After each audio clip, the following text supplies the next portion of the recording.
Assalamualaikum warahmatullahi wabarakatuh. Kali ini kita akan membahas mengenai tipe-tipe dan fungsi tanda tangan elektronik.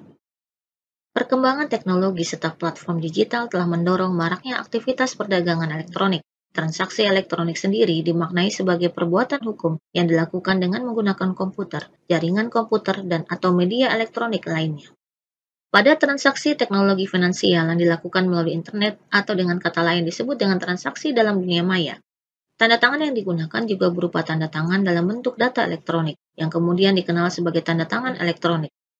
Yang dimaksud dengan digital signature atau electronic signature bukanlah tanda tangan atau gambar, tetapi adalah sebuah dengan cara membuat suatu hash atau message digest terlebih dahulu, berupa dokumen mathematical summary yang akan dikirimkan melalui cyberspace. Mengacu pada Undang-Undang Informasi dan Transaksi Elektronik, Pasal 1 Angka 12, tanda tangan elektronik adalah tanda tangan yang terdiri atas informasi elektronik yang dilekatkan, terasosiasi atau terkait dengan informasi elektronik lainnya, yang digunakan sebagai alat verifikasi dan atau autentikasi. Untuk menghadapi era e-commerce yang semakin berkembang pesat di seluruh dunia, utamanya kegiatan teknologi finansial, para pelaku usaha dan semua pihak yang terkait dengan aktivitas teknologi finansial perlu memahami bagaimana sesungguhnya persyaratan tanda tangan elektronik serta fungsinya. Tanda tangan elektronik dapat secara sederhana didefinisikan sebagai konfirmasi elektronik keaslian komunikasi elektronik. Menurut Uncitral, jenis-jenis tanda tangan elektronik adalah sebagai berikut. 1. Tanda tangan digital yang mengandalkan kriptografi kunci publik. 2. Biometrik. 3. Metode password dan hybrid, serta tanda tangan yang dipindai atau diketik. Digital signature yang mengandalkan kriptografi kunci publik merupakan tanda tangan digital dengan jenis tertentu dan integritas tingkat tinggi, menggunakan fungsi algoritma untuk menghasilkan yang berbeda. Tetapi secara matematis terkait pasangan kunci yang terdiri dari kunci pribadi dan kunci publik. Kunci publik dibuat tersedia secara bebas dan tidak perlu dirahasiakan, sedangkan kunci pribadi dirahasiakan. Salah satu kunci digunakan untuk membuat tanda tangan digital dan mengenkripsi hash atau mencerna dokumen, sehingga suatu informasi itu tidak dapat dimengerti. Sementara yang lain digunakan untuk memverifikasi tanda tangan digital dan mengembalikan pesan ke keadaan semula. Biometrik. Teknologi biometrik memverifikasi identitas seseorang dengan mengukur karakteristik fisik atau perilaku mereka yang unik, seperti sidik jari, DNA, retina dan scan iris, tangan atau geometri wajah, termogram wajah, suara, tulisan tangan, dan pola mengetik.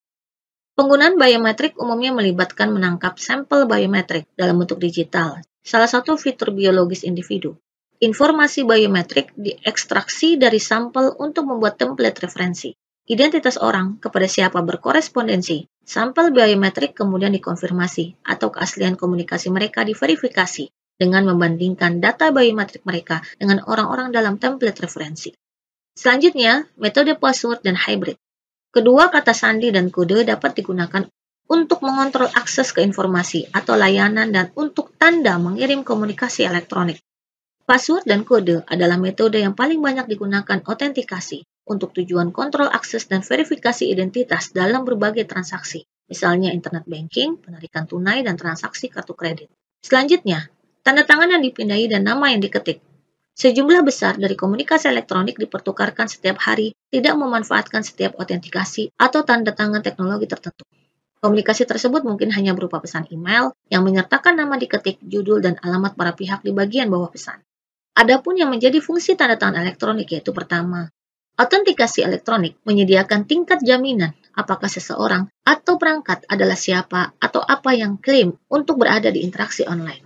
Integritas memastikan bahwa komunikasi belum diubah dalam perjalanan transmisi. Hal ini berkaitan dengan akurasi dan kelengkapan komunikasi. Penerima komunikasi elektronik harus yakin integritas komunikasi sebelum mereka dapat mengandalkan atau bertindak di atasnya.